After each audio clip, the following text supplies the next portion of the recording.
Tampak dari luar parkiran, beberapa orang memarkirkan kendaraannya di depan rumah makan tersebut. Antrian yang mulai memanjang dan juga beberapa orang yang berdesak-desakan hanya untuk memesan sepiring nasi. Suara para pembeli yang berebut meminta didahulukan membuat kisruh rumah makan tersebut. Bahkan hingga ada 1-2 orang yang saling beradu mulut sampai akan berkelahi. Untungnya ada yang melerainya secara langsung. Hal ini dikarenakan tidak sabar untuk mengantri. "Bu, ngantri yo, rojo ngesuk-ngesuk kaya iku," ucap salah satu pembeli yang sudah mengantri lama kepada ibu-ibu yang mencoba mendahuluinya. "Anakku wis ngelenemen iki, melaske," jawab ibu itu yang merasa tidak bersalah. "Dewe kabeh sing ngantri juga wis podo ngele to, Bu. Boyo sampean sabar ngantri," kata pembeli lain yang ikut geram. "Wis aja tukaran, tolong budai eno antri yo, Bu," ucap seseorang yang mencoba melerai keduanya. Setelah perdebatan itu, akhirnya ibu itu mau mengalah untuk kembali ke antrean seperti semula. Teriakan pembeli lain juga terdengar dari meja makan yang memanggil-manggil pelayan. Mas, mene mas, aku mau bayar ke wis rampung." Pelayan itu pun menghampiri ke tempat meja makan pembeli itu. Pembeli itu membayar lalu bergegas pergi. Sebuah rumah makan yang berada tepat di pinggir jalan raya.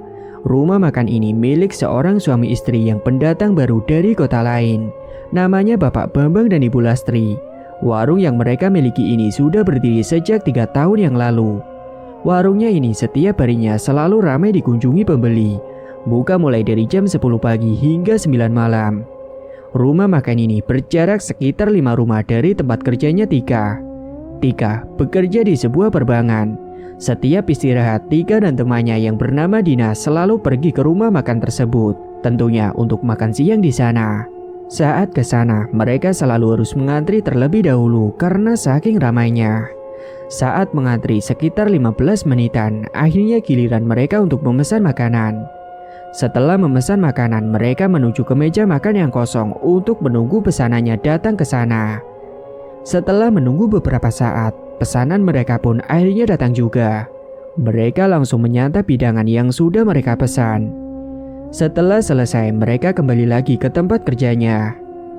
Hari berikutnya, seperti biasa, Tika dan Dina selalu makan siang di rumah makan tersebut saat jam istirahat. Namun ada yang aneh dari biasanya. Makanan yang ia makan kali ini rasanya berbeda dan ada bau amis dari makanan tersebut. Membuat Tika dan Dina tidak menghabiskan makanannya karena selera makan mereka menjadi turun akibat mencium bau amis itu. Beberapa hari setelah kejadian itu, Tika dan Dina tidak makan lagi ke tempat itu. Tetapi Tika dan Dina pergi ke tempat rumah makan lain yang baru buka, dekat dengan tempat kerjanya. Konon kabarnya, rumah makan milik Pak Bambang dan Bu Lastri itu mendadak sepi karena semua pelanggannya berpindah semua ke warung makan yang baru buka. Pak Bambang dan Bu Lastri merasa iri dan benci kepada warung yang baru buka itu karena warungnya menjadi sepi hingga hampir bangkrut. Setiap harinya masakan yang sudah dimasak terpaksa harus dimakan sendiri karena sama sekali tidak ada yang membeli. Hingga suatu ketika warung Pak Bambang dan Bu Lastri itu kembali ramai. Pelanggan yang dulu kembali berdatangan lagi ke rumah makannya. Tetapi tidak dengan Tika dan Dina masih sering berkunjung ke warung makan yang baru itu. Memang sekarang warung yang baru itu tiba-tiba jadi sepi. Hanya beberapa orang saja yang datang. Tidak seperti kemarin-kemarin yang selalu berdesakan untuk mengantri. Sedangkan warung yang baru buka ini pemiliknya adalah Pak Kardi dan Bu Ani. Pak Kardi yang mengeluh kepada Bu Ani karena warungnya jadi sepi. "Duh, nek sepi terus koyo kiye bisa-bisa langsung bangkrut iki, Bu." "Sabar, Pak. Mungkin pas wayahe sepi wae." Tika yang mendengar obrolan pemilik warung merasa iba dan kasihan karena memang warungnya baru buka hari-hari ini. "Sabar nggih, Pak, Bu. Rezeki wis ana sing ngatur," kata Tika menenangkan. Hari berikutnya, tiba-tiba warung Pak Kardi dan Bu Ani ditutup dan sudah dibongkar kembali karena mereka sudah bangkrut, tidak ada uang lagi untuk memutar modalnya. Dengan terpaksa, akhirnya Tika dan Dina pun harus kembali lagi ke rumah makan milik Pak Bambang dan Bu Lastri untuk istirahat makan siang di sana. Kali ini makanan yang Tina dan Dina pesan rasanya sudah enak kembali lagi seperti dulu. Sampai Dina pun menambah nasinya lagi serta lauknya karena rasanya sangat enak sekali. Bahkan saat jam pulang kerja, Tika dan Dina satu rekan kerjanya ngobrol terlebih dahulu. Doni namanya, mereka selalu bercerita tentang hal-hal yang gak penting. Tiba-tiba saja terdengar suara dari jalan raya seperti suara tabrakan yang begitu hebat. Membuat ketiganya terkejut dan mencoba melihat ke arah jalan raya. Dan benar, ada sebuah kecelakaan. Jalan tiba-tiba macet sekali. Mereka mengambil motor masing-masing dan menuju ke tempat kecelakaan itu. Mereka bertanya kepada orang yang sudah melihat korban kecelakaan tadi. Katanya, kecelakaan ini adalah seorang laki-laki yang mau menyeberang dari rumah makan itu. Kecelakaan ini terjadi tepat di depan rumah makan Pak Bambang. Dari arah timur, ada sebuah mobil berlaju sangat kencang, tetapi orang ini malah menyeberang, membuat dirinya terpental jauh hingga 5 meter dari tempatnya tertabrak. Kemudian mobil itu membanting setir hingga menabrak pembatas jalan. Orang yang naik motor tersebut dinyatakan meninggal dunia. Sekarang jenazahnya dibawa ke rumah sakit terdekat, sedangkan penumpang yang ada di dalam mobil itu hanya mengalami luka ringan. Hanya saja mobilnya ringsek parah. Mereka juga langsung dilarikan ke rumah sakit terdekat menggunakan ambulan untuk pengobatan. Tika, Dina, dan Doni yang mendengar peristiwa mengerikan itu langsung bergegas pulang masing-masing ke rumah. Kecelakaan itu terjadi pukul 5:30 sore menjelang maghrib tiba. Keesokan harinya, Tika, Dina, dan Doni berangkat kerja seperti biasanya. Siang ini saat istirahat, tumben Doni mau ikut makan bersama Tika dan Dina. Padahal sebelumnya kalau diajak makan bersama selalu menolak, alasannya masih melanjutkan pekerjaan. Mereka memesan makanan seperti biasa. Kali ini yang mereka pesan 3 porsi karena nambah Doni. Terdengar obrolan orang-orang yang ada di dalam rumah makan tersebut. Mereka mendengar semua orang sedang membicarakan tentang kejadian kecelakaan kemarin sore di depan rumah makan ini. Ternyata berita itu sudah menyebar ke seluruh masyarakat. Karena mungkin ada beberapa orang yang mengabadikan momen kecelakaan tersebut dan segera disebar ke sosial media mereka. Pesanan mereka datang dan mereka langsung menikmati makanannya masing-masing. Doni tiba-tiba ingin buang air kecil. Dia izin kepada Tika dan Dina untuk pergi ke toilet terlebih dahulu. Setelah beberapa menit, Doni datang dengan wajah yang berbeda dari sebelumnya. Raut wajahnya sumringah seperti telah mendapatkan uang kaget. Tapi saat ditanya Dina, jawabannya hanya gak apa-apa. Kowe iki ngopo? Moro-moro guyang-guyu dewe ka di toilet katon sumringah? Tanya Dina. Rapopo, wis lanjut bae mangane. Mereka pun melanjutkan kembali makannya dan setelah selesai mereka pun membayar dan langsung kembali bekerja. Keesokan harinya, Tika, Dina, dan Doni berangkat kembali untuk bekerja. Sepulang kerja, Tika tiba-tiba mengajak Dina tidak seperti biasanya untuk mampir makan ke rumah makan Pak Bambang karena lapar. Din, ayo mangan senggon rumahnya makan Pak Bambang. Aku ngelene meniki, ajak Tika pada Dina. Ayo, aku juga tumben ngele iki. Melo Radon, kata Dina mengajak Doni. Oralah, tanggung tugasnya sedilut maning rampung iki. Kowe podo disitan bae mono, jawab Doni.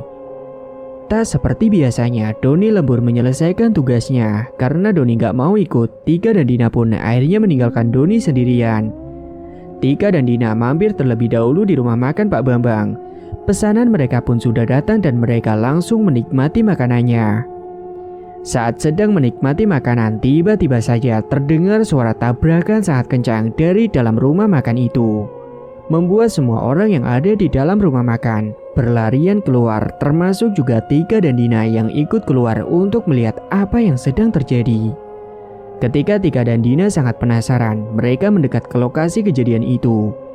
Kata orang yang menjadi saksi detik-detik tabrakan itu, katanya ada seorang laki-laki naik motor. Dia sedikit oleng hingga menyenggol sebuah mobil di sampingnya yang membuat pemotor itu jatuh. Dan belum lama datanglah sebuah truk bermuatan besar menuju ke arahnya hingga motornya ringsek parah. Tika dan Dina seperti mengenali motor itu. Setelah ada orang yang mencoba mengangkat orang tersebut, ternyata itu adalah teman kerjanya, yaitu si Doni. Tika dan Dina terkejut melihat hal itu. Ketika mereka mencoba memastikan dan mengamati motor yang tergeletak di jalan itu, ternyata benar, Motor itu adalah motor milik Doni yang baru seminggu Doni beli dari uangnya sendiri selama dia bekerja di bank. Motor itu belum ada platnya, masih sangat baru. Doni akhirnya ditolong beberapa orang dan langsung dilarikan ke rumah sakit. Tika dan Dina juga mengikuti Doni dari belakang menuju ke rumah sakit. Saat sampai di rumah sakit, Doni dibawa ke ruang UGD. Mereka pun hanya menunggu di depan ruang itu karena tidak boleh ada satu orang pun yang masuk ke ruangan itu. Yang boleh masuk hanyalah dokter dan perawat saja. Sambil menunggu, Dina lalu mengabari keluarga Doni yang ada di rumah. Hingga setelah 1 jam kemudian keluarganya datang. Ayah, ibu, dan kakaknya datang dengan perasaan yang cemas dan takut kenapa-napa dengan Doni. Beberapa jam mereka menunggu di depan ruang UGD. Akhirnya Doni dipindah ke ruang pasien. Tika dan Dina yang melihat tubuh Doni merasa aneh karena tubuhnya masih utuh seperti semula. Sama sekali tidak ada luka parah. Padahal mereka tahu kalau Doni tadi terlindas truk yang bermuatan besar. Sedangkan motornya saja ringsek parah. Kata dokter, Doni tidak terluka parah, hanya saja dia mengalami koma. Mendengar penjelasan dokter, ibunya Doni tiba-tiba jatuh pingsan. Tika mencoba menenangkan kakak perempuan Doni yang namanya Mbak Wina. Dina dan ayah Doni berusaha untuk membangunkan ibunya dengan minyak kayu putih, namun belum sadarkan diri juga. Mungkin karena beliau masih syok. Hingga sekitar 30 menitan, akhirnya ibunya sadar. Tika dan Dina pun pamit karena sudah malam. Mereka takut dicari orang tuanya karena belum pulang. Beberapa bulan kemudian, Tika dan Dina berencana sepulang bekerja akan menjenguk Doni ke rumah sakit. Sudah berbulan-bulan Doni masih saja koma, belum sadarkan diri. Sampai orang tuanya memanggil orang pintar untuk datang ke rumah sakit. Mereka terus mencoba mendoakan Doni supaya Doni cepat sadar. Sebelum orang pintar yang dipanggil oleh ayah belum datang ke rumah sakit, Tika dan Dina yang sudah sampai duluan. Dina menceritakan kepada semua di ruangan Doni bahwa semalam dia bermimpi bertemu dengan Doni. Tapi tubuh Doni dalam keadaan yang hancur parah. Wajahnya penuh dengan darah dan berteriak kesakitan seperti sedang disiksa. Mendengar cerita Dina, mereka semua seakan tidak percaya dan menganggap itu hanyalah mimpi belaka. Beberapa menit kemudian, Pak Kiai atau orang pintar ini datang ke ruangan.